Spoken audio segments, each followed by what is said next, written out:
So I've been having an absolute blast with xDefiant. The lack of skill-based matchmaking in the public matches have made my time much more enjoyable than I've had in any type of Twitch shooter in the last couple of years. If I want to play competitive, I just jump into the rank mode. If I want to just kick back, turn off my brain, zone out, level up some guns, I jump into public matches and I have an absolute blast. And look, I'm not saying I'm going out here and absolutely pub stomping every single match. However, I am winning more than I lose. And one of the big conversations going on since xDefiant dropped is the fact that skill-based matchmaking for many gamers, including myself, has pretty much been killing their online gaming experience.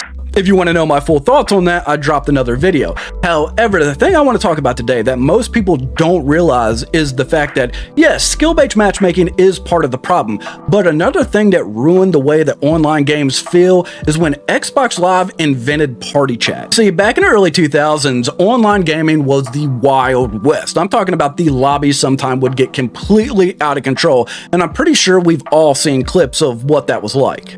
But make no mistake about it, these lobbies were an absolute blast, and some of the best friendships I've made in gaming came with people that I met playing Halo way back in Halo 2, and I've been gaming with these people for over 20 years. Because you see, while it was out of control, it was still such a unique place. You would get online, team up with people from around the world, and then work together to complete objectives. And then since the lobby system did not disband, you could play all night with these people. And if you won enough and you eventually talked enough, you would become friends and you would start playing with them moving forward. And for many people out there who played during this era of games, playing Halo 2, playing Gears of War, the early days of Call of Duty, most of their online friends are still the friends they made back during these games.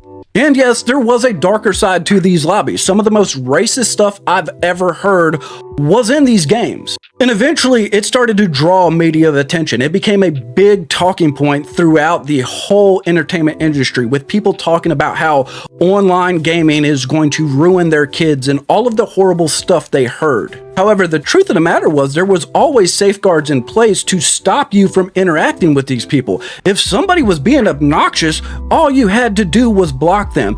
But what would happen would be a lot of people would just choose to engage in this debate. But eventually this became such a huge deal that Microsoft had to do something that way they could protect people, and they rolled out Xbox Live Party Chat. And it was simple. If you didn't want to talk in-game and you just wanted to hang out with your friends, all you had to do was jump into a party.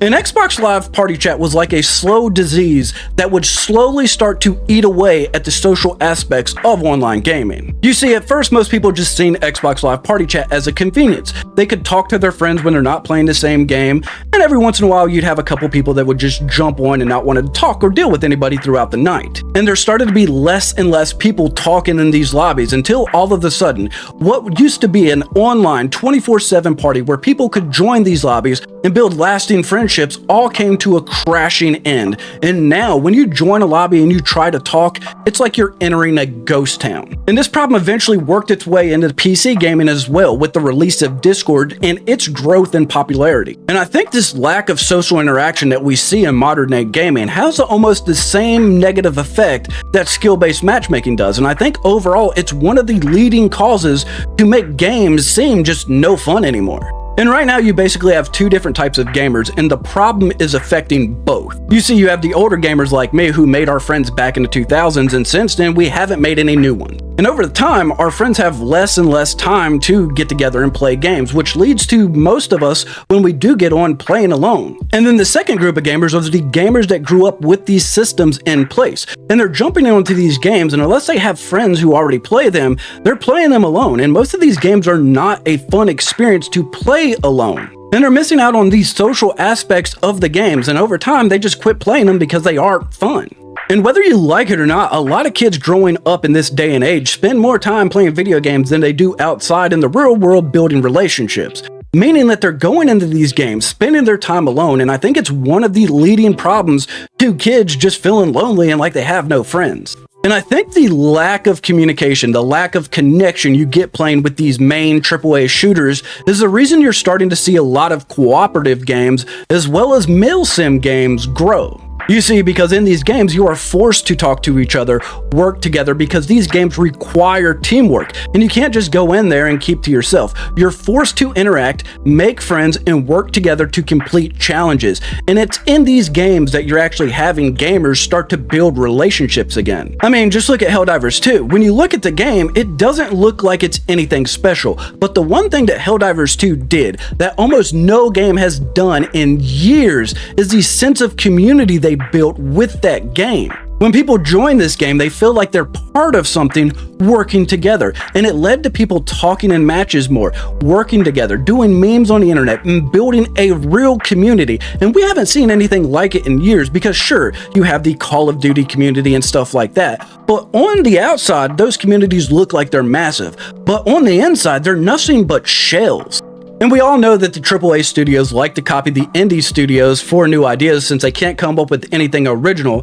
So the one thing that I hope that these AAA studios take away from Helldivers 2 is the sense of community that game has. Because at this point in time, if you want to build a hit game, building a community like Helldivers 2 did is one surefire way of doing it. But that's really it. I've just been playing a lot of xDefiant and I've really been enjoying this game, and it's got me thinking about the golden age of online gaming and how we all went wrong. And while skill-based matchmaking does get a lot of attention, and I do think that is a huge problem with the algorithms trying to control how much fun we're having, when in all reality, if you don't have fun playing the game when you die, the game's just not fun overall. I just think that stuff like Xbox Live Party Chat and the rise of Discord has pretty much just killed the whole online community aspect of gaming as well. And it doesn't get talked about enough because now everybody's in their own little isolated bubbles and the sense of community is just gone. And you just can't build those relationships like you used to in online gaming. But I want to know what you think. Is there anything you missed from the golden era of gaming? Let me know in the comments. And as always, if you enjoyed the video, hit that like button. You don't have to, but it really helps out the channel. And until then, I'll catch you in some games.